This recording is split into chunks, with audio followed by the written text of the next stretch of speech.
should have never agreed to cover Levi Morrison's kindergarten class. He told me he was going out of town, asked me to substitute, and I said yes without hesitation. Thought it was harmless. He was my friend. We'd known each other since high school. 20 years of friendship built on trust and shared memories. But the morning after he left, the school bus vanished. The driver, Raphael, was gone too. And by that night, our entire town was already rotting from the inside. That first morning covering Levi's kindergarten class, the children kept asking where their bus was, where Raphael had gone. I had no answers to give them. I called the school administration. They said Raphael had simply stopped showing up. 15 years of perfect attendance, gone, without explanation. Raphael loved those children. He knew every kindergartner by name, remembered their birthdays, and brought them small treats. He wouldn't just abandon them. That night, I couldn't sleep. The whole town felt different, like we were all holding our breath, waiting for something terrible to unfold. At 2 a.m. sharp, Ring cameras across 12 different neighborhoods caught the same impossible sight. A school bus is creeping through residential streets with all its lights off. A black figure stepped out of each house, dragging a heavy sack that left dark stains on driveways. It moved with professional precision from house to house. Every time it left a residence, a child was gone. Vanished from locked bedrooms without any signs of struggle or forced entry. Parents screamed in terror. Police arrived in force. Everyone blamed Raphael, the missing bus driver. But deep down, I knew that wasn't the truth. The figure on those cameras was too tall to be Raphael, too methodical, and something about its movements felt very familiar. A week later, they came back. Every last one of them. All 12 missing kindergarten students walking up their driveways like they were returning from a normal school day. But something inside them was broken beyond repair. They didn't laugh anymore. They didn't run into their parents' arms, crying with relief. They just stared with blank eyes, lips twitching into smiles that looked carved rather than felt. Artificial, rehearsed, taught. That night, while their exhausted parents finally slept peacefully for the first time in a week, the children began their real work. They slipped out of their bed like shadows with purpose. They pulled knives from kitchen drawers, dragging the tips across floors. They gathered rope, duct tape, and restraints. At exactly 2 a.m., they struck. 12 simultaneous live streams began, broadcasting across the internet. Each shows a different house. Each features a returned kindergarten student. Within minutes, hundreds of viewers connected from around the world. The chat was filled with excitement, suggestions, and donations. This was planned entertainment. The children tied their sleeping parents down with professional efficiency. Then began what can only be described as systematic education through demonstration. Blood was used to paint symbols on walls. organic materials arranged in specific geometric patterns. Each house became a ritual classroom. At the end of each stream, all 12 children faced their cameras simultaneously and whispered one word in perfect unison: teacher. As a teacher and Levi's substitute, the police allowed me to examine one of the crime scenes. They hoped I might provide insight they were missing. I went into one of the houses afterwards. The air stank of iron and bile. The walls were wet, still dripping. The smell was overwhelming and inescapable. Organic materials had been arranged like educational displays, positioned with artistic precision against the walls, like trophies in a classroom. A phone lay on the floor, its camera still recording.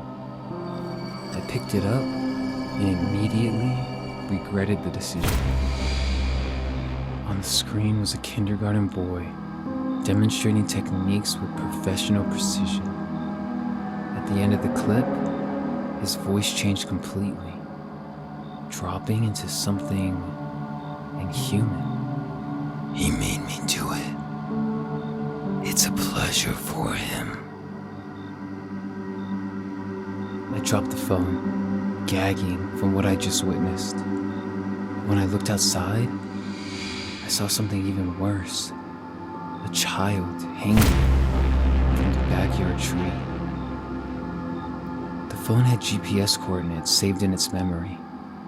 They led directly back to Lincoln Elementary School, specifically to the abandoned elevator shaft in the basement. I knew I had to investigate. Using my substitute teacher access, I entered the school building after hours. The familiar halls felt completely different now. The abandoned elevator wasn't abandoned at all. It was recently renovated, professionally maintained, and clearly in active use.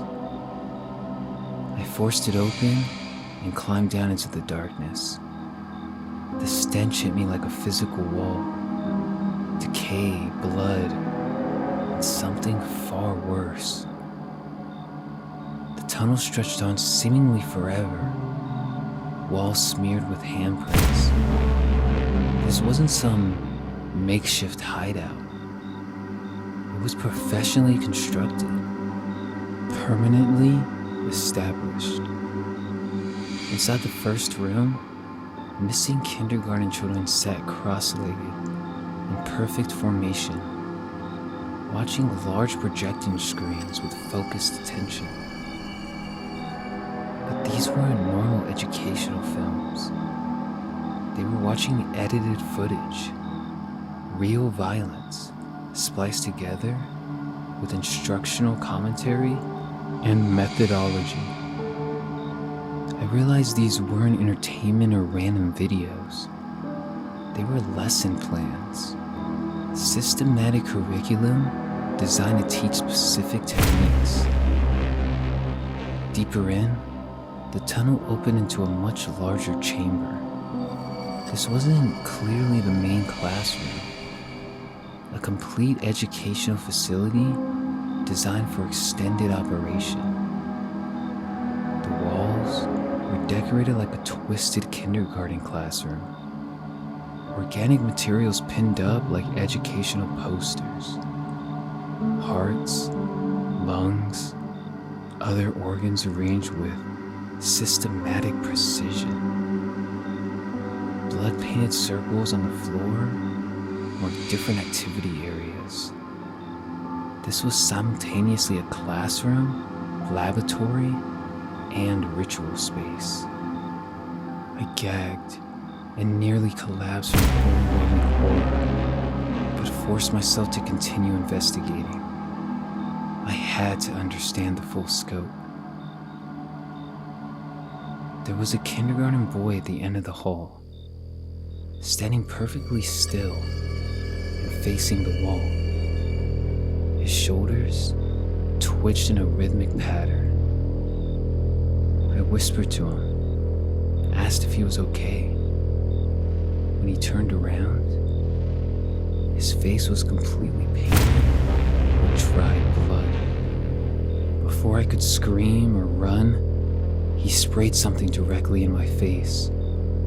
The world immediately dissolved into complete blackness. I collapsed instantly, consciousness fading as I realized this encounter hadn't been accidental. I'd been expected. I woke up completely naked in a metal cage. My skin stuck to the blood-slick floor. The cage was positioned for optimal viewing of the main facility. Around me, the missing kindergarten children worked with calm efficiency and genuine smiles. They moved with purpose and professional organization. They were feeding creatures contained in large glass chambers. But these weren't monsters or zombies. They were people who had been systematically modified. Their bodies showed evidence of careful modification. Tongues removed, eyes clawed away, fingers sharpened to points. They moved like rabid animals, completely dehumanized. The kindergarten children fed them human remains with professional efficiency and obvious training. The creatures devoured everything with complete desperation. The children tossed organic materials into the chambers: arms, heads, torsos. The creatures devoured them immediately, crunching bones and consuming everything. Then he walked in, the figure in black from the Ring camera footage, the one who had systematically collected the kindergarten children. He stood over my cage silently, watching me with the patience of a teacher waiting for a student to provide the correct answer. His voice came calm and muffled through the mask. You'll watch first, then you'll choose food or teacher. He opened the creature cages for demonstration. They hurled themselves forward desperately, screaming, their claws snapping off as they reached for flesh. He turned back to me, and his mask slipped slightly. I saw his face clearly for the first time. Levi? I whispered in complete disbelief and horror. Yes, he said, smiling with genuine pride beneath the blood. I told you I was leaving town, but I was here the entire time, building my kingdom. 20 years of friendship, 20 years of trust.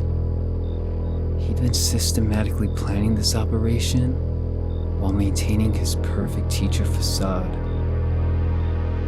The children needed a proper leader, a real teacher. And you've always been my most dedicated student. He pointed directly at me. All the kindergarten children immediately bowed in perfect unison, showing systematic training and coordination. They laid organic materials at my feet, carefully arranged in letters that spelled out teacher across the floor. That's when I understood the most horrible truth of it all. I thought I was his prisoner, but the lock on my cage was completely open. My wrists weren't tied or restrained. I wasn't being held here against my will. I had been deliberately brought here, recruited. The kindergarten children raised their knives simultaneously, chanting in perfect unison. Teacher, teacher, teacher.